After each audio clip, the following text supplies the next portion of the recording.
दोस्तों, अक्सर कुछ लोग सवाल करते हैं कि दुनिया में जुड़वा बच्चे क्यों पैदा होते हैं और किस औरत के घर पर जुड़वा बच्चे पैदा होते हैं, इसकी क्या वजह होती है।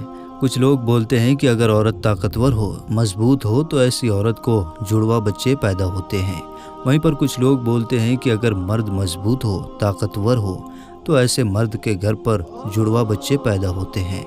आज के इस वीडियो में हम आपको हज़रत अली रज़ियल्लाहु ताला अन्हु के हवाले से इसी के बारे में बताने वाले हैं कि जुड़वा बच्चे कब और क्यों पैदा होते हैं, और साथ में हम आपको साइंस के हवाले से भी बताने वाले हैं कि इसके बारे में साइंस और विज्ञान का क्या कहना है।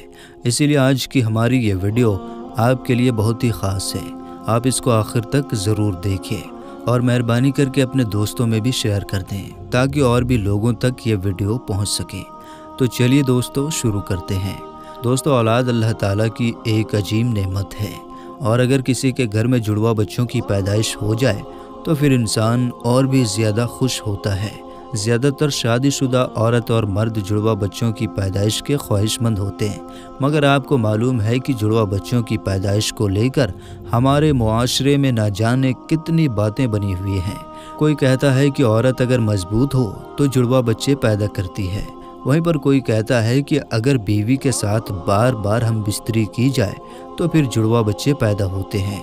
आइए अब आपको हज़रत अली रज़ियल्लाहु ताला अन्हु के हवाले से बताते हैं कि जुड़वा बच्चे किस औरत मर्द के घर में पैदा होते हैं।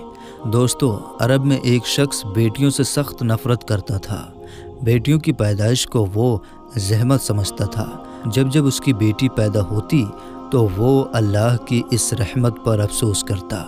एक बार अल्लाह ने उसको 2 बेटियों से एक साथ नवाजा, यानी कि उसके घर पर 2 बेटियों ने एक साथ जन्म लिया। ये देखकर वो शख्स बहुत दुखी हुआ और अफसोस करने लगा। बस हज़रत अली रज़ियल्लाहु ताला अन्हु को जैसे ही इसके बारे में मालूम चला तो आपने उस शख्स को अपने पास बुलाया और फरमाने लगे, ऐ शख्स, याद रखना, अल्लाह हर किसी के घर में जुड़वा बच्चों की पैदाइश नहीं करता। अल्लाह हर किसी को बेटी अता नहीं करता, बल्कि अल्लाह जिस घर से खुश होता है उस घर में जुड़वा बच्चों की पैदाइश फरमाता है। अल्लाह जिस शख्स को जन्नत में दाखिल करना चाहता है उसके घर में 2 बेटियों को एक साथ पैदा फरमाता है। अल्लाह जिसकी आखिरत को संवारना चाहता है उसके घर में बेटियों का तोहफा अता करता है। ऐ शख्स, मैंने अल्लाह के रसूल सल्लल्लाहु ताला अलैहि वसल्लम से सुना है कि जिस इंसान ने अपनी बेटियों की अच्छी तरह से परवरिश की, उनकी शादियाँ की, तो अल्लाह ताला ऐसे इंसान पर जन्नत को वाजिब कर देता है। याद रखना, जुड़वा बच्चे वालिदैन के घर में रहमत बनकर आते हैं। तो ये सुनकर वो शख्स अर्ज करने लगा, या हज़रत अली, जब औरत हामिला हो जाए तो हमें ये कैसे पता चले कि औरत के हमल से लड़का पैदा होगा या लड़की, या फिर जुड़वा बच्चे पैदा होंगे। बस इतना सुनना था कि हज़रत अली रज़ियल्लाहु ताला अन्हु ने फरमाया, ऐ शख्स, याद रखना, इस बात को अल्लाह ही बेहतर जानता है कि किस औरत के हमल से लड़का होगा या फिर लड़की होगी या फिर जुड़वा बच्चे पैदा होंगे। लेकिन हम आपको एक निशानी बता देते हैं जिससे आपको पता चल जाएगा कि औरत को पैदा होने वाला बेटा है या बेटी, या फिर दोनों हैं। ऐ शख्स, याद रखना, जब कोई मर्द अपनी औरत के करीब जाए और वो जब औरत के साथ हम बिस्तरी करने लगे तो वो देख ले कि औरत का मनी मर्द के मनी पर गालिब आ जाए तो समझ लेना कि औरत के हमल से लड़का पैदा होगा, और अगर औरत की मनी मर्द की मनी पर गालिब आ जाए तो लड़की पैदा होगी, और औरत और मर्द दोनों की मनी आमने सामने आ जाए तो फिर जुड़वा बच्चे पैदा होंगे। ऐ शख्स, याद रखना, अल्लाह ने पूरी कायनात के अंदर 80,000 मखलूक़ात को पैदा फरमाया है। इसमें से 20,000 मखलूक़ात वो हैं जो इस ज़मीन पर खुश्की में रहते हैं, और 7,000 मखलूक़ात वो हैं जो दरिया में या फिर पानी में रहते हैं। और याद रखना, अल्लाह ने हर मखलूक़ात के अंदर जोड़ा पैदा फरमाया है, यानी कि नर और मादा की पैदाइश फरमाई है। और ये काम अल्लाह ने इसलिए किया है ताकि हर मखलूक़ात की नस्ल क़यामत तक बाकी रह सके, यानी कि क़यामत तक चल सके। ऐ शख्स, याद रखना, इन्हीं 80,000 मखलूक़ात में से एक मखलूक़ात अल्लाह ताला ने ऐसी बनाई है जो इस ज़मीन पर रहती है, जो कि वो इंसान है। और अल्लाह ने इंसानों के अंदर भी नर और मादा को पैदा फरमाया है। دوستو اللہ نے خود قرآن پاک میں ارشاد فرمایا ہے کہ نہ ہی میرا کوئی باپ ہے اور نہ ہی میری کوئی ماں ہے اور نہ ہی میری کوئی بیوی ہے اور نہ ہی کوئی میری اولاد ہے۔ میں اولاد سے بھی پاک ہوں، ماں باپ سے بھی پاک ہوں، بلکہ میرا کوئی نہیں ہے، میں صرف تنہا اور اکیلا ہوں۔ آگے اللہ فرماتا ہے کہ یہ میں ہی جانتا ہوں کہ عورت کے پیٹ میں ہونے والا بچہ لڑکا ہے یا لڑکی یا پھر دونوں ہیں۔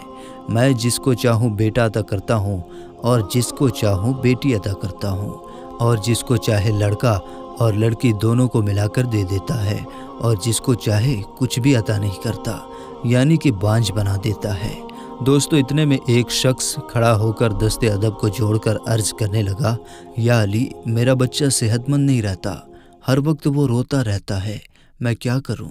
بس اتنا سنتے ہی حضرت علی رضی اللہ تعالیٰ عنہ نے فرمایا، اے شخص، تم اپنی عورت سے کہو کہ وہ اپنے بچے کو اپنے بائیں طرف سلائے اور اس کے ماتھے پر ایک مرتبہ سورہ فاتحہ پڑھ کر ہر روز دم کرے، کیونکہ بچہ جب اپنی ماں کے پیٹ کے اندر ہوتا ہے تب وہ ماں کے دل کی دھڑکن کو سن کر سکون محسوس کرتا ہے، مگر جب وہ ماں کے جسم سے جدا ہو جاتا ہے تو وہ آواز اس بچے کو سنائی نہیں دیتی ہے، اس لیے وہ بے چین ہو اٹھتا ہے، اس کو اکیلا پن محسوس ہوتا ہے اور وہ روتا رہتا ہے۔ اس لیے اگر عورت اپنے بچے کو اپنی بائیں طرف سلائے گی تو وہ ماں کے دل کے قریب رہے گا اور دل کی دھڑکن کو محسوس کرے گا اور سکون سے رہے گا۔ اب دوستو آپ کو سائنس اور وگیان کے حوالے سے بتاتے ہیں کہ سائنس کا جڑواں بچوں کے بارے میں کیا کہنا ہے، یعنی کہ جڑواں بچے کیوں پیدا ہوتے ہیں، اس کے بارے میں سائنس کا کیا کہنا ہے۔ حال ہی میں جڑواں بچوں پر کیے گئے ایک تازہ سروے میں بتایا گیا ہے کہ جڑواں بچے دو قسم کے ہوتے ہیں۔ پہلے تو وہ ہوتے ہیں جو ایک جیسے دکھائی دیتے ہیں اور ان کی صورت ایک جیسی ہوتی ہے، وہیں پر دوسرے جڑواں بچے وہ ہوتے ہیں جو ایک جیسے تو نہیں ہوتے، یعنی کہ دونوں کی شکل و صورت میں کافی فرق ہوتا ہے، جن کی شکل آپس میں تو کیا گھر کے کسی بھی فرد سے نہیں ملتی ہے۔ جڑواں بچے پیدا ہونے کے اس سروے میں سب سے بڑی وجہ یہ بتائی گئی کہ جس عورت کا باڈی ماس انڈیکس بڑھ جاتا ہے تو اس کے جڑواں بچے پیدا ہوتے ہیں۔ اس سروے میں پایا گیا کہ جن عورتوں کا BMI یعنی باڈی ماس انڈیکس 30 یا اس سے زیادہ ہو جاتا ہے تو پھر ایسی عورت کے جڑواں بچے پیدا ہونے کے چانسز کافی حد تک بڑھ جاتے ہیں۔ اس کے علاوہ اس سروے میں دوسری وجہ یہ بھی بتائی گئی کہ اگر آپ کے گھر میں یا آپ کے پریوار میں کسی کے جڑواں بچے پیدا ہوئے ہیں تو پھر آپ کو بھی جڑواں بچے پیدا ہونے کی سمبھاونا بڑھ جاتی ہے۔ وہیں پر اگر آپ کی بیوی یا آپ کا شوہر جڑواں ہے تو پھر آپ کو بھی جڑواں بچے پیدا ہونے کے چانسز بڑھ جاتے ہیں۔ یہ بھی بتایا گیا کہ جن عورتوں کی عمر 35 برس سے زیادہ ہو جاتی ہے تو وہ عورتیں لمبی ہوتی ہیں، ان کو بھی جڑواں بچے پیدا ہونے کی سمبھاونا یعنی چانسز کافی حد تک بن جاتے ہیں۔ ایسی عورتوں کو ہارمونز کے ذریعے ہی انڈاشے سے انڈے نکلنے لگ جاتے ہیں، اس لیے جتنی ماترا میں یہ ہارمونز نکلیں گے اتنے ہی انڈے نکلتے ہیں، جس سے 2 بچے ہونے کی سمبھاونا یعنی چانسز بڑھ جاتے ہیں۔ میرے دوستو، آپ کو ہماری یہ ویڈیو ذرا بھی اچھی لگی ہو تو آپ اسے دل سے ایک لائک ضرور کر دیجیے گا اور مہربانی کر کے اپنے دوستوں اور رشتہ داروں میں بھی شیئر کر دیجیے گا تاکہ یہ معلومات، یہ جانکاری اور بھی لوگوں تک پہنچ جائے۔ چینل پر اگر آپ پہلی بار آئے ہیں تو چینل کو سبسکرائب کر کے بیل آئیکن ضرور دبا دیں، اس ویڈیو کو لائک کریں اور اپنے قریبی دوستوں میں ضرور شیئر کریں۔ ہم ملتے ہیں ایک نئی ویڈیو کے ساتھ، تب تک کے لیے السلام علیکم، اللہ حافظ۔